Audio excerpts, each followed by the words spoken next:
sih karena senang market ya, marketing gitu kan. Jadi saya menjual dulu, habis itu mikirin modal lah pasti. Modal. Hai, welcome back to my channel. Hari ini kita akan bertemu dengan seorang wanita yang menjalankan usahanya atas dasar hobi, yaitu budidaya anggrek. Kita akan belajar bagaimana sih beliau memulai usaha dan juga belajar mengenai macam-macam jenis anggrek. Mau tahu ceritanya? Ikuti saya.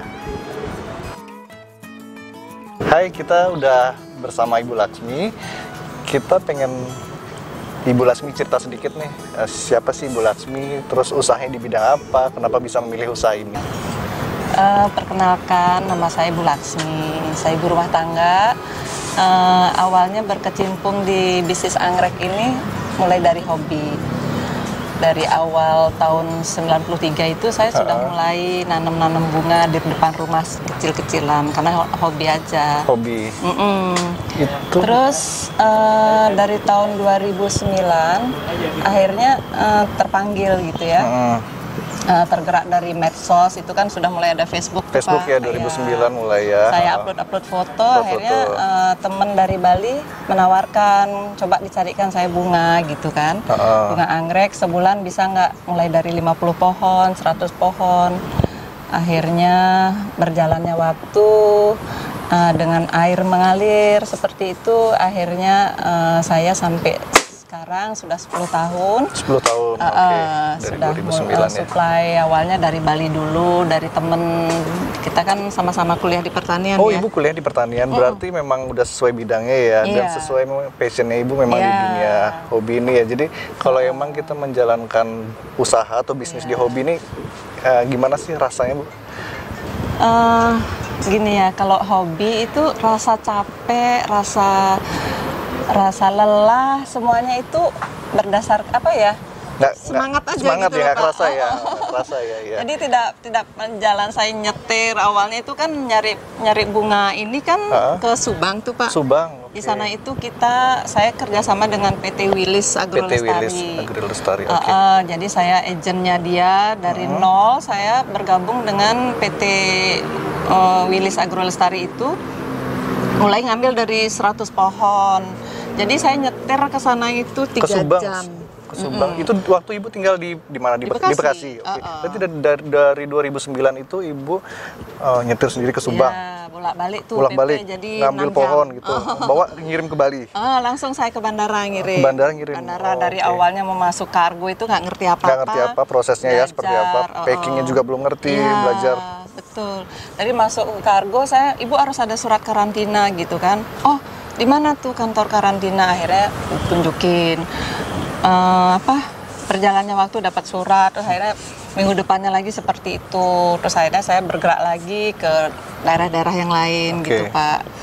Akhirnya sampai ke Aceh. Sampai ke Aceh juga. Sampai ke Medan. Medan, wow. Terus sudah itu Jawa. Bali, sekarang Aceh, sih Medan, Jawa ya. Jawa, Wonosobo, Semarang sama Malang. Oke. Seperti itu. Supply-nya itu ya mulai dari sedikit dulu, dari 50 pohon dulu. Jadi banyak yang nyaksiin di sini nih. Ibu dulu ingat nggak katanya gitu, dari 50 pohon, dari 50 pohon. Sekarang sudah sampai besar seperti ini.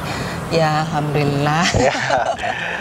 Terus Ibu memang spesialisnya di anggrek aja atau ada tanaman lain? Ya, saya anggrek aja. Anggrek fokus ya di anggrek ya. Tapi sekarang udah tertarik nih mulai yang kayak anthurium gitu, Pak. Anthurium. Sekarang kan yang lagi ngetren itu monstera ya.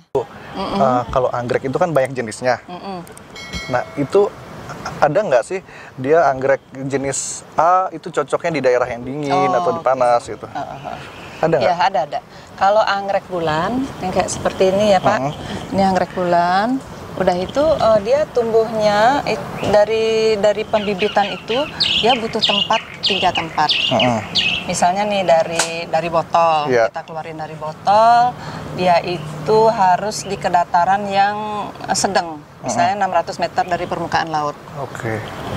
Habis itu kalau sudah mulai remaja, dia harus ke dataran yang lebih rendah, Tangerang nih misalnya. Dia harus tumbuh begitu mulai keluar spike, keluar mau bakal bunga, itu harus lagi ketinggian yang 900 ke atas. Harus yang lebih dingin berarti banget. Tiap jenis itu cara perawatannya beda ya. Tapi kalau dia sudah tumbuh berkembang itu dia di mana aja nggak apa-apa ya, bisa ya? Apa-apa. Kalau udah seperti ini bisa. Berarti perawatannya itu tergantung itu ya Bu ya, apa dari ketinggian berapa, suhunya berapa itu memang pada saat dia tumbuh ya Bu ya. Tapi kalau udah dia berkembang, dia udah aman lah ya, udah fase aman. Kenapa dia butuh tempat yang lebih tinggi itu supaya maksimal bunga itu kan kalau standar hotel itu kan macam-macam Pak. Kalau misalnya standar hotel itu kuntum dari 1 sampai 10 ke atas lah. Kalau sudah hanya sampai 5 gitu nggak kepake. Oh gitu. Jadi klien-kliennya Ibu seperti hotel itu dia punya kriteria ya, daunnya bunganya harus berapa. Contohnya gitu. Aja kan BPR kan pasti mau yang lebih bagus kan. Nah itu harus standarnya yang seperti itu gitu. Oke deh Bu, kita sambil lihat-lihat dulu, nanti kita juga sambil nanya-nanya lagi gimana sih perjalanannya Ibu, ada nggak sih masa-masanya Ibu pas down gitu kan, pasti ada kan di bisnis dalam 10 tahun ini. Pasti. Ya nanti kita lihat sambil ngobrol-ngobrol. Ini yang ini panas. Kalau yang standar kan yang bulan. Standar ya. Ini juga bulan, cuma bulan koleksi. Bulan itu ini bulan, bentuknya gini bulan ya. Ini bulan. Ini bulan putih, ini bulan yang ungu. Ini bulan ini koleksi. Bulan koleksi. Novelty atau koleksi itu sama gitu. Kalau ini apa ini Bu? Yang bulat-bulat tuh? Itu bibit. Oh, ini bibit. Ini bibit Pak. Ini bibit anggrek. Nah itu kan kalau yang bibit anggrek nih. Bibit anggreknya potolan. Bibit anggrek. Nah ini jenis bulan. Bukan, dendrobium. Dendrobium ini kan yang seperti ini dia bisa tumbuh di daerah panas. Daerah panas. Dia harus jaringnya itu paling 50% lah. 50% ya tembus cahayanya. Mataharinya. Matahari masuk ya. Ini kan bulan kan, jadi dia harus tertutup gitu. Nggak boleh kena panas ya. Ini kuat panas. Nah ini setelah proses apa Bu setelah ini Bu? Setelah bibit ini harus kita pindahkan dulu. Keluarin satu-satu. Jadi pindahin ke pot ini. Belum. Harus satu pot dulu dipindahin, nanti setelah dia umur berapa bulan gitu baru dicabut. Baru dipindahin ke kompor masing kecil-kecil. Masing-masing tempatnya ya. Kasih contoh ya. Iya, nanti boleh. Iya. Daerah sana. Itu tuh Pak, nanti di situ. Oke.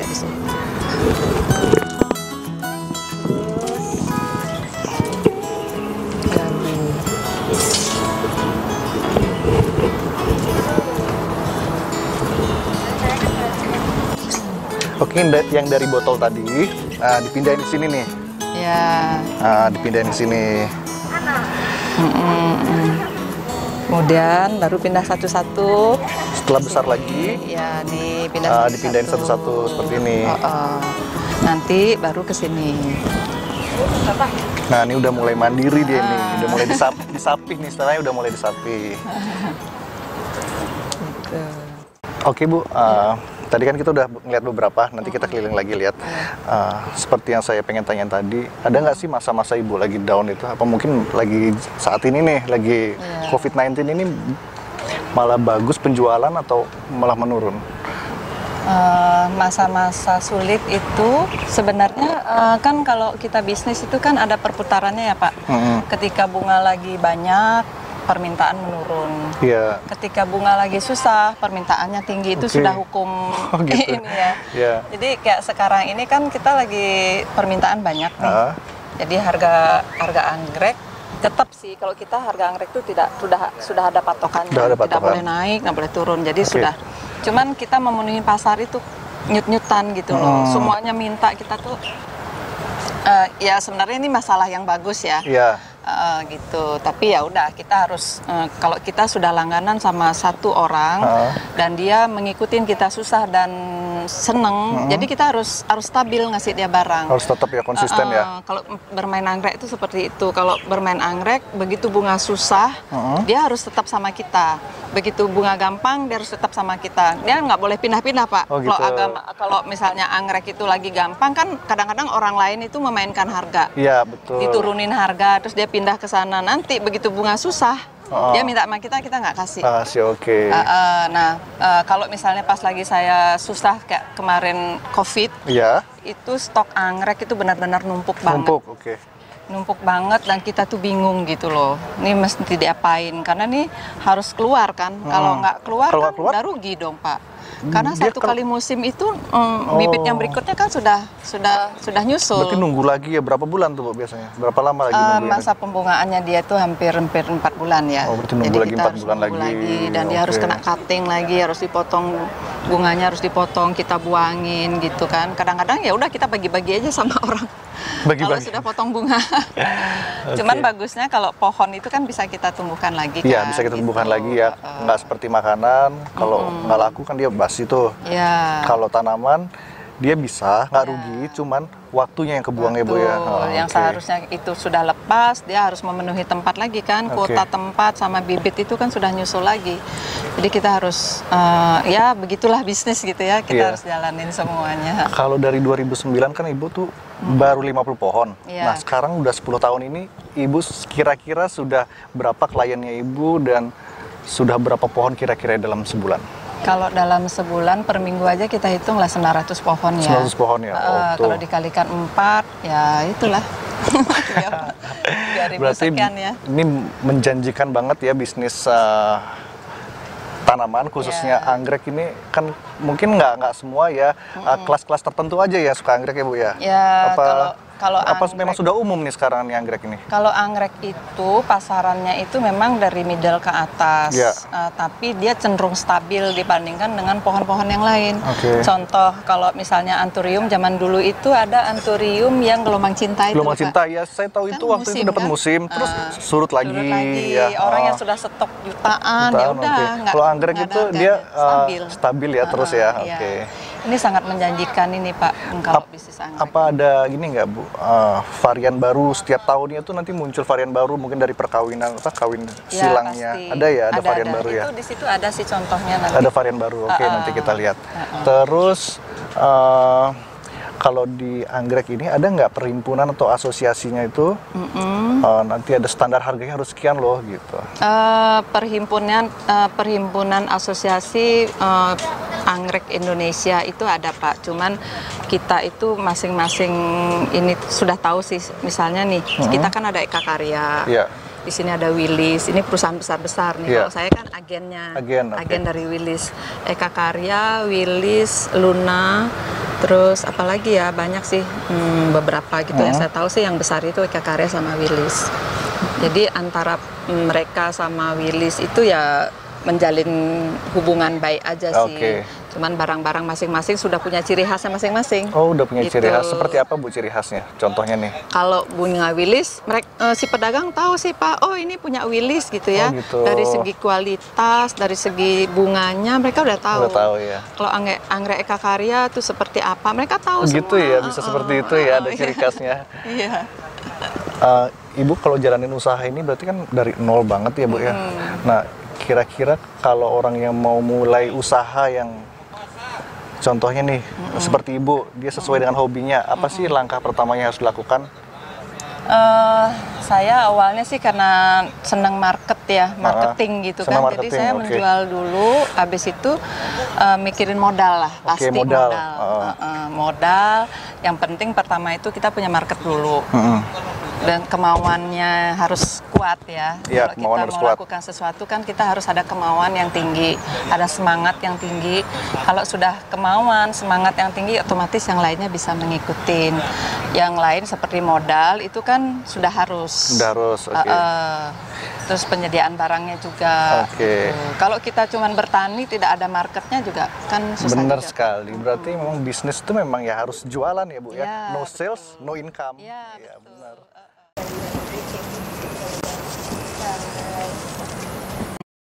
Oke, tadi kan kita udah nanya tipsnya gimana sih untuk memulai usaha yang sesuai dengan hobi kita.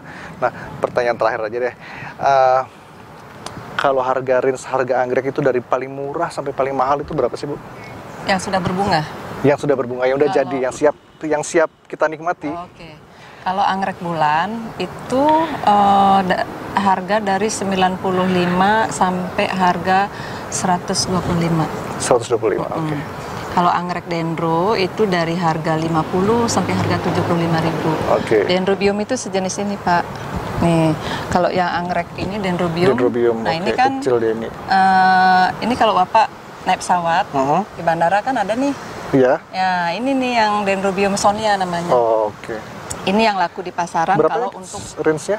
harganya sama antara oke. 65 sampai 75.000. Oke.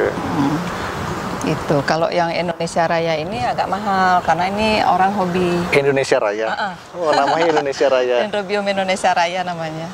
Kalau anggrek yang lain seperti anggrek tanah gini lebih murah. Ini namanya Douglas. Douglas. Yang paling mahal. Yang paling murah ini. Kalau yang paling mahal? Kalau yang paling mahal tuh yang anggrek tebu. Anggrek tebu. Itu bisa sampai jutaan, hampir 30 juta. Kalau misalkan ada yang mau beli anggrek nih sama ibu, nanti kita cantumin deh di bawah sini ya. Boleh. Oke, ntar kita cantumin. Terus Kasih nomor HP, WA. lokasinya di mana nih? Lokasi kebun. Lokasi Kalau kebunnya lokasi kebun atau mau nyari ibu di mana nih? kalau Bisa di Bekasi atau di sini? Kafling sini aja. Di Kafling 20, Taman Mini Indonesia Indonesia Indah. Indah. Oke. Iya. Oke, yuk kita sekarang lanjut keliling. Nah, kalau ini yang koleksi Mbak, ini yang disenengin sama pencinta anggrek. Kalau misalnya ibu-ibu rumah tangga, terus bapak-bapak juga banyak seneng sama anggrek. Jadi anggrek itu pasarnya enak, stabil. Oke, itu tadi bincang-bincang saya dengan Ibu Laksmi.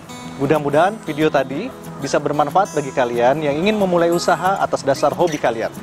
Kalau kalian suka video ini, kalian harus like, comment, share, and subscribe. See you in the next video.